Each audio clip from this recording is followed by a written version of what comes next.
How do you describe a person like Trump? If you've never come across somebody with true narcissism, it's shocking. It's hard to believe such a person can even exist. They're like a caricature, something you would only expect in the movies. But they are real, and Trump is the perfect example of one. To get a grip on a narcissist, you have to start by learning how to describe them. To start off, let's begin with a prayer, the Narcissist's prayer. I couldn't find out who the author was, but it describes a narcissist's mindset perfectly. It goes something like this. That didn't happen, and if it did, it wasn't that bad, and if it was, it's no big deal, and if it is, I didn't mean to do it, and if I did, it was your fault. It is never Trump's fault. He always blames someone else. No give, only take. No vulnerability, only defensiveness. Denying everything, even when he's called out. It's all about power. Everything he does is to gain power over others. He has a grandiose sense of self-importance. He talks about himself constantly. He talks about how good he is at everything. It's all about him. He has a distorted sense of reality. His fantasies of self-importance have almost nothing to do with reality. He just makes up stories to make himself sound better. The difference between reality and fantasy is expedient, based entirely on his own needs of the moment. He wants to be admired by everyone. He asks for fealty, and if anyone stops singing his praises, he turns on them. He has a heightened sense of danger. He sees danger everywhere. He perceives that people are criticizing him, even if they aren't. He sees threats where there are none. He's emotionally unstable, and when he thinks he's being criticized, he has a tendency to lash out, as if he is so insecure that he can't even handle the mere hint that he has even a shred of responsibility. It gets to the point where everyone around him has to walk on eggshells all the time, because they don't know when he's going to boil over next. He exploits others for his own personal gain. He lies freely.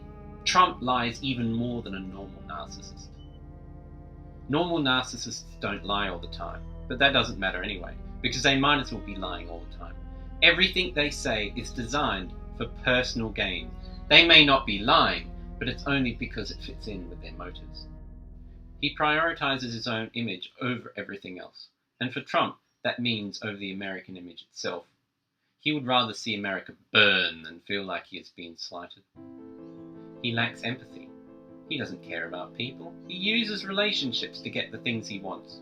He isn't able to relate to the difficulties of ordinary voters. They think he's on their side, but he's not. And it's for this reason that narcissists can't be trusted. Even when you think they're on your side, they're not. They will turn on you in an instant if it suits their agenda.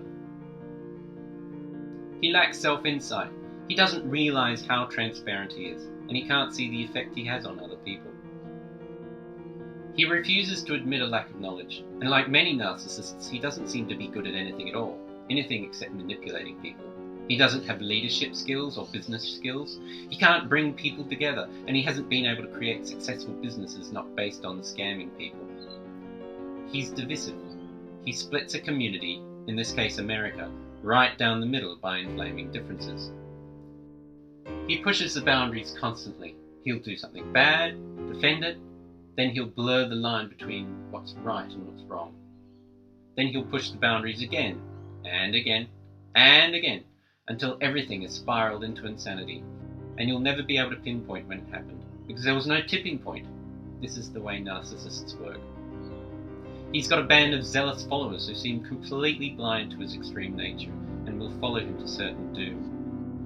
One more interesting observation I picked up while dealing with narcissists: they will accuse you of the same things that they themselves will do. It's almost like they're projecting themselves onto you to distract from what they're doing.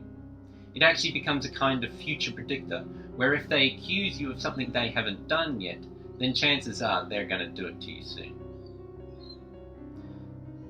And the thing that exhausts everyone around them, the thing that makes normal people give in to a narcissist's demands, the narcissist never stops.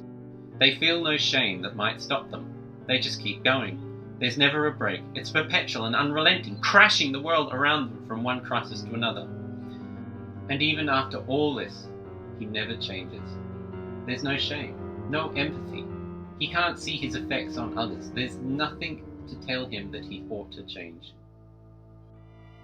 Now, I'm aware that all of these sound rather extreme, and I might even sound bitchy, but understand this. Everyday language is designed to be polite and understanding. It's designed so that we can all get along. When we start describing someone's behaviour as extreme, we run the risk of opening the door to everyone just shouting at each other and calling each other extremists. But narcissists are extreme, and using everyday polite language just hides who they really are. And they use this fact to continue doing what they're doing. So you're damned if you call them out, you're damned if you don't. This is not politics as usual. Having one or two of these kinds of traits is normal. It doesn't make you a narcissist. What makes you a narcissist is having most of them. Trump has all of them. He is a narcissist and he can't be trusted. He's not on anybody's side but his own.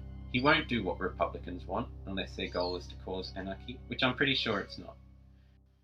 It's not worth the price of being led by a narcissist, especially one so callous like Trump.